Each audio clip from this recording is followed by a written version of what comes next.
अस्सलाम वालेकुम। वालेकुम अस्सलाम। बैठिए जी, फरमाएं। जी हज़रत, एक सवाल की अर्ज़ करना आया था हज़रत। जी जी। मैं पूछना चाहता हूँ कि हम मज़ार औलिया पर जाएँ तो किस अक़ीदे से, हमें किस वसीले से, किस तरह दुआ करनी चाहिए। और जो आजकल के लोग कहते हैं कि माशरे में बात बहुत ज़्यादा फैल रही है कि सजदा करते हैं लोग, कुछ लोग एतराज़ करते हैं इस पर, तो हज़रत इसके बारे में तफ़सील से पूछना चाहता हूँ। हाँ, हालात तो खैर बेहाल हो चुके हैं। मज़ार औलिया पर जाना चाहिए, बल्कि आम कब्रिस्तान में भी, जहाँ उनमें भी औलिया किराम जो है ना मदफून होते हैं, क्योंकि जो हमारे सामने होते हैं ज़ाहिर हो जाती हैं, उनके तो हम पक्के मज़ारात बना देते हैं दिखने लगने पर। जो कब्रिस्तान हैं उनमें भी बेशुमार अल्लाह रब्बुल इज़्ज़त के वली मौजूद होते हैं, ज़ाहिर नहीं होते हैं। ऐसा कई मरतबा देखा भी गया है। तो कब्रिस्तानों के लिए भी, जाने के लिए भी आक़ा करीम सल्लल्लाहु अलैहि वसल्लम ने फरमाया है कि कब्रिस्तानों में जाया करो। हाँ, जो तरीक़ेकार होना चाहिए वो गलत तो है, पर कुछ लोग ये कहते हैं कि ये शिर्क है भाई मज़ारों पे जाना, तो उनकी बात हमारे समझ में नहीं आती है। वो बिल्कुल ही इस चीज़ को गलत तरीके से कहते हैं। हाँ, जो आम पब्लिक जाती है, जो आशिक जाते हैं, वो झुक जाते हैं, इतना झुक जाते हैं सर भी ज़मीन पर रख देते हैं। जबकि हमारे आका आला हज़रत अशाह इमाम अहमद रज़ा खां फाज़िल बरेलवी फरमाते हैं कि मज़ार शरीफ पर अगर जाएं तो ज़्यादा ना सही तो 4 कदम दूर रह करके सलाम पेश करें अल्लाह की वली की बारगाह में। अस्सलामु अलैका या नबी अल्लाह, अस्सलामु अलैकुम या सय्यदी, सलाम पेश करें। उसके बाद में फातिहा पढ़ें। कुछ अर्ज करना हो तो उनकी बारगाह में अर्ज कर दें। अब ऐसा तो होता नहीं है, चिपटते जाके। आप पूछा गया कि भाई ऐसा क्यों? क्योंकि आप फरमाते कि हमारे हाथ गुनाहों से लथड़े हुए, हम जाकर के चिपट जाते हैं। क्या वो हयात होती उनकी, वो हाजिर होते? हाजिर आज भी हैं वो, अब भी हमारा अकीदा है कि वो जिंदा कल भी थे, आज भी हैं।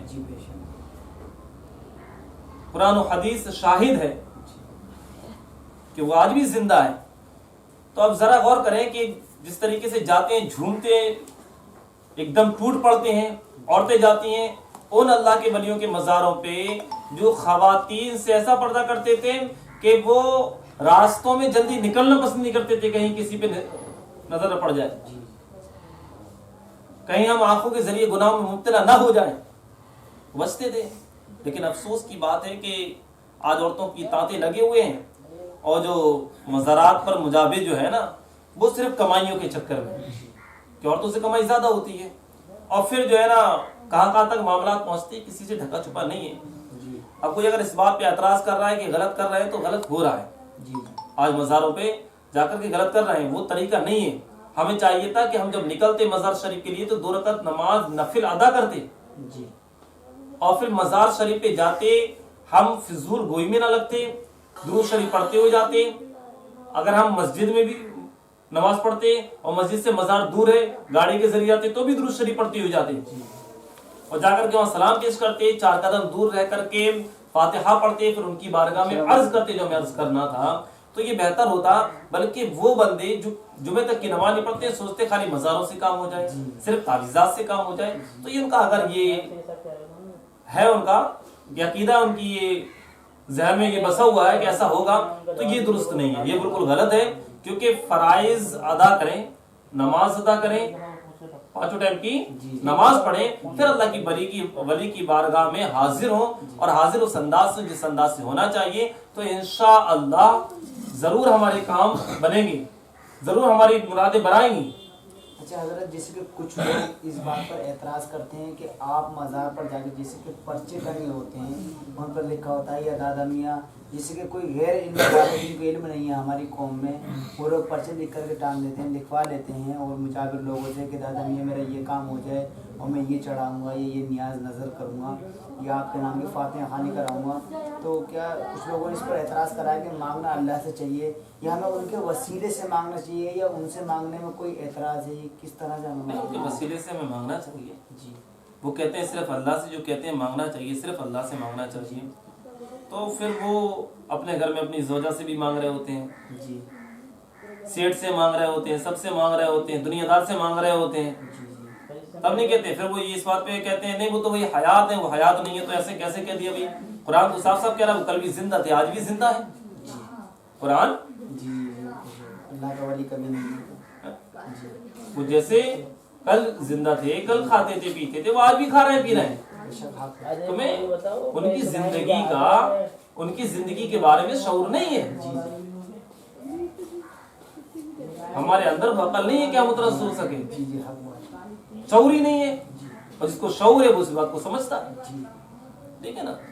तो मुर्दा क्या कह सकते हैं जब कुरान मना कर रहा है कि जो अल्लाह की राह में शहीद किए जाए उनको तो मुर्दा ना कहो, वो जिंदा है, उन्हें रिस्क दिया जाता है, तो कैसे कह सकते हैं वो कि हयात से हम मांग सकते हैं, ठीक है नहीं।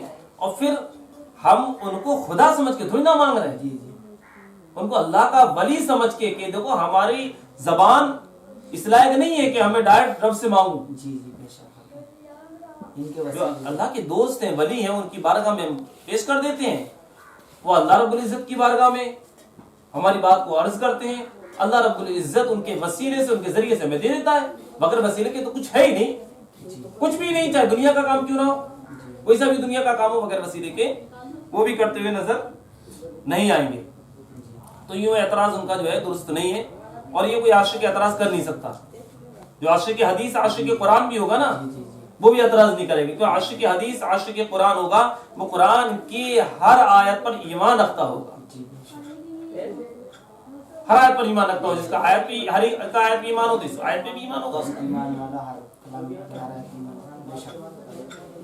तो इस तरीके से नहीं करना चाहिए। शुक्रिया।